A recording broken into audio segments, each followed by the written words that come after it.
الحمد للہ رب العالمین والصلاة والسلام علی الانبیاء والمرسلین اعوذ باللہ من الشیطان الرجیم بسم اللہ الرحمن الرحیم رب اشرح لی صدری ویسر لی امری واحلل عقدۃ من لسانی یفقہوا قولی واجعل لی وزیرا من اہلی۔ محترم سامعین، السلام علیکم ورحمۃ اللہ وبرکاتہ۔ الحمدللہ، قرآن پاک کا مطالعہ ہمارا جاری ہے۔ سورہ الانعام کی آیت نمبر 52 تک ہم پڑھ چکے ہیں۔ آج انشاءاللہ آیت نمبر 53، 54 اور 55 پڑھیں گے۔ اعوذ باللہ من الشیطان الرجیم، بسم اللہ الرحمن الرحیم۔ وَكَذَلِكَ فَتَنَّا بَعْضَهُمْ بِبَعْضٍ لِيَقُولُوا أَهَٰؤُلَاءِ مَنَّ اللَّهُ عَلَيْهِم مِّن بَيْنِنَا۔ اور اسی طرح ہم نے بعض کو بعض سے آزمایا ہے تاکہ یہ کہنے والے کہیں کہ کیا یہ لوگ ہیں جن کو اللہ تعالیٰ نے ہمارے درمیان بڑا فضیلت بخشی ہے، بڑا احسان کیا ہے جن کے اوپر اللہ نے۔ اس سے پچھلی آیات میں ہم نے کل پڑھا تھا کہ ایسے لوگوں کا تذکرہ آیا تھا جو کہ بالکل صرف اور صرف اللہ کی خوشنودی چاہنے والے، نہایت ہی جیسے حلیم متبع قسم کے لوگ کہتے ہیں، ان کے بارے میں تذکرہ آیا تھا کہ ان کو اپنے سے دور نہیں کرنا۔ وہ بڑے یعنی کہ انتہائی جیسے کہتے ہیں شریف النفس قسم کے لوگ، ان سے دور نہیں کرنا اپنے آپ کو۔ وہ تو اللہ کی رضا چاہتے ہیں، صرف تمہارا ان سے کوئی حساب نہیں ہے، نہ وہ تمہارا حساب دیں گے نہ تم ان کا حساب دو گے۔ ان کا خیال رکھنا ہے ایسے لوگوں کا۔ تو اب یہاں بتایا جا رہا ہے کہ اللہ تعالیٰ بعض کو بعض سے آزماتا ہے۔ ایسے لوگ دنیا میں موجود ہیں جو کہ بظاہر غریب غربا ہوتے ہیں، بیچارے اتنے دنیاوی حیثیت میں نہیں ہوتے کہ انسان ان کو ذرا حقیر سا سمجھتا ہے، ان کو اگنور کرتا ہے، ان کو کوئی اہمیت نہیں دیتا، لیکن وہ بندے بہت نیک ہوتے ہیں، بہت اچھے لوگ ہوتے ہیں، اللہ کے یہاں بڑے ان کا یعنی کہ مرتبہ مقام ہوتا ہے۔ تو یہاں پر اللہ تعالیٰ بتا رہا ہے کہ ایسے لوگوں کو اللہ تعالیٰ ایک دوسرے کے ساتھ آزماتا ہے، پھر مختلف لوگوں کو، تاکہ پھر کہنے والے جو ہوتے ہیں وہ یہ کہتے ہیں کہ بھئی ان کو ہی اللہ تعالیٰ نے بڑا انعام و کرام سے نوازا تھا، یہی اللہ کے بڑے وہ احسان گئے وہ ہوئے ہیں کہ بڑا ساری نیکی انہی کے اندر آ گئی ہے۔ یعنی کہ لوگ ان کو باتیں بناتے ہیں الٹی سیدھی قسم کی۔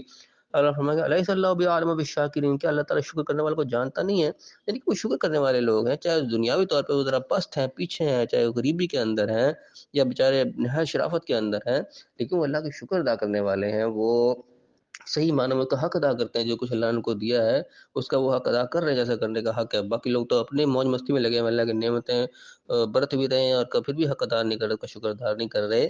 تو لیکن یہ لوگ جو ہیں جو جائے غریب ہیں، لیکن ان کے ساتھ ایسا مذاق نہیں اڑانا چاہیے کہ ان کو یہ کہے کہ ان کو دور بھگانے کی کوشش کریں، اپنے سے ان کو اگنور کریں اور پھر ان کو یہ باتیں بنائیں کہ لو انہی کے اوپر زیادہ اللہ نے احسان کرنا تھا۔ کیونکہ اللہ کی طرف سے ہدایت ملنا، اللہ کی طرف سے رہنمائی ملنا ایک بہت بڑا احسان ہے اللہ کا۔ تو انسان اس چیز کو یہ دیکھ کے اسے اگنور نہ کرے کہ دنیاوی طور پر تو یہ بڑے پست ہیں، پیچھے ہیں، کوئی ان کی حالت نہیں ہے، حیثیت نہیں ہے، تو یہ سمجھ کے اللہ جو انسان کو حقیر نہ سمجھے۔ اور فرمایا کہ وَإِذَا جَاءَكَ الَّذِينَ يُؤْمِنُونَ بِآيَاتِنَا، اور پھر ایسے لوگ تمہارے پاس آئے ہیں جو ہماری آیات پر ایمان لانے والے ہیں، جو کہ ہماری باتوں کو ماننے والے ہیں، ہماری نشانیوں کو ماننے والے ہیں۔ فقل، تو تم ان سے کہو سلام علیکم، تم پر سلامتی ہو، ان پر سلامتی بھیجو، ان کے ساتھ اچھا ہے کہ برتاؤ کرو، سلام کہو ان کو۔ کتب ربکم علی نفسہ الرحمہ، تمہارے رب نے تمہارے بارے میں اپنے لیے رحمت کو لازم کر لیا ہے کہ تم پر اللہ کی رحمت ہوگی ہوگی، کہ اللہ کی آیات کو ماننے والے، اللہ کی نشانی کو ماننے والے، ایمان رکھنے والے ہیں، ان پر سلامتی کہو کہ تمہارے رب نے تمہارے اپنے ذمے رحمت لازم کر لیا تمہارے لیے۔ کیا لیے لازم کیا کہ انہ من عمل منکم سوءا بجہالت، کہ تم میں سے کسی نے اگر غلطی سے کوئی برائی کر بھی لی، کوئی نادانی میں، جہالت میں، ثم تاب من بعدہ، اور اس کے بعد اس کے توبہ کر لی، اس نے پلٹ آیا واپس، وہ اصلح اور اپنی اصلاح کر لی، فانہ غفور رحیم، تو اللہ تعالیٰ بخشنے والا مہربان ہے۔ اب سیکنڈ سوچنے کی بات ہے، اللہ تعالیٰ بخشنے والا مہربان ان کے لیے ہے جو کہ پہلے سے آیات کو ایمان لانے والے، بات کو ماننے والے، اللہ کے سرکش نہیں ہے، وہ بات کو مانتے ہیں، اس کے باوجود کوئی غلطی ہو جاتی ہے، کوتاہی ہو جاتی ہے، انسان ہے، شیطان کہیں نہ کہیں دھوکہ دے دیتا ہے انسان سے، غلطی کروا دیتا ہے، انسان اپنے جذبات کی رو میں آ کے، کوئی نہ کوئی جوش میں آ کے بعد میں غلطی کر بیٹھتا ہے، نہ چاہتے ہوئے غلطی کر بیٹھتا ہے۔ لیکن جب اس کو احساس ہوتا ہے کہ مجھ سے غلطی ہوئی ہے، فوراً توبہ کرتا ہے، فوراً پلٹتا ہے، فوراً اس غلطی کا ازالہ کرنے کی کوشش کرتا ہے۔ ایسوں کے لیے اللہ تعالیٰ غفور رحیم ہے۔ اور جو سرکشی کے اوپر سرکشی کرتا چلا جائے، اس کے لیے کوئی غفور رحیم، اللہ تعالیٰ اس کے لیے پھر کیا کہنا چاہیے کہ شدید العقاب بھی ہے، شدید العذاب بھی ہے، اور قہار بھی ہے، پھر ساری کی بھی صفات اللہ تعالیٰ کی ہیں، یہ بھی ہمیں یاد رکھنی چاہیے۔ تو یہاں پہ اللہ تعالیٰ بتا رہا ہے کہ ایسے لوگوں کے لیے ہے اللہ تعالیٰ غفور الرحیم جن سے کوئی جہالت میں کوئی برا کام ہو گیا، نادانی میں ہو گیا، انجانے میں کوئی کام ہو گیا ایسا، اس کے بعد انہوں نے توبہ کر لی، واپس پلٹ آئے اور اصلاح اپنی اصلاح کر لی، اس غلطی کو سدھار لیا، تو پھر اللہ تعالیٰ یقیناً معاف کرنے والا ہے۔ اور ہمیں وَكَذَلِكَ نُفَصِّلُ الْآيَاتِ، اور اسی طرح ہم اپنی آیات کو ہم مفصل بیان کرتے ہیں، واضح کر کے بیان کرتے ہیں، کوئی چیز میں لکی چھپی نہیں رہ جاتی کہ انسان کہے جو میرے پاس چیز واضح نہیں ہوئی۔ وَكَذَلِكَ نُفَصِّلُ الْآيَاتِ، اس طرح ہم اپنی آیات کو واضح کرتے ہیں۔ وَلِتَسْتَبِينَ سَبِيلُ الْمُجْرِمِينَ، تاکہ مجرموں کا راستہ پھر واضح ہو جائے۔ اللہ تعالیٰ جب چیز واضح کر دیتا ہے پھر سمجھ میں آیا تھا کہ مجرم کس راستے پہ چلے، اللہ تعالیٰ نے کس راستے پہ چلنے کو کہا ہے۔ اللہ تعالیٰ یہ کہتا ہے نا قد تبین الرشد، میرے کو یہ برائی سے اور بھلائی جو ہے وہ دونوں چیزیں اللہ تعالیٰ نے واضح کر دی ہیں۔ اللہ تعالیٰ نے مختلف انداز سے قرآن میں سمجھایا ہے اس چیز کو کہ راستے دونوں کے دونوں اللہ تعالیٰ نے کھول کے واضح کر دیے ہیں۔ کوئی یہ نہ سمجھے کہ ہمیں پتہ نہیں چلا۔ اور دنیا میں بھی ہم دیکھیں 90% جتنی برائیاں ہو رہی ہوتی ہیں، برائی کرنے والا جان ضرور رہا ہوتا ہے کہ ہاں یہ کام برا ہے، ایسا نہیں ہے کہ وہ انجانے میں کرتا چلا جا رہا ہے، اسے پتہ ہی نہیں چل رہا، سمجھانے والے کو سمجھا رہے ہوتے ہیں۔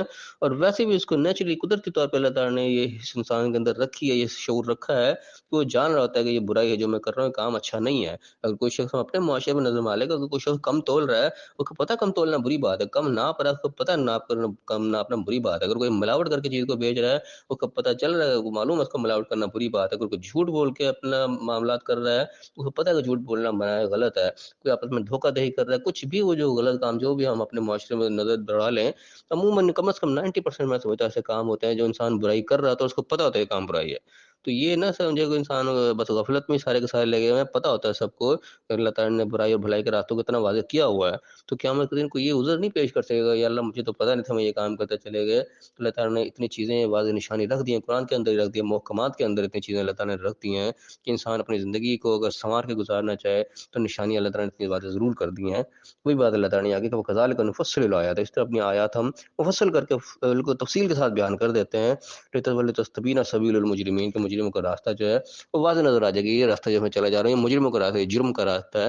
جب جرم کریں گے ظاہر ہے پھر کی سزا ملے گی، اس کی ایسے معافی نہیں ہوگی۔ اللہ تعالیٰ میں صحیح سمجھنے کی توفیق عطا فرمائے۔ یہ تھوڑی سی زندگی اللہ نے دی ہے مہلت کے طور پہ، تو اللہ تعالیٰ نے ہدایات بھی ساتھ کی دے دی، ہدایت کی کتاب اللہ تعالیٰ نے محفوظ کر کے ہمارے حوالے کر دی، اس کا ہم جتنا بھی شکر ادا کریں کم ہے۔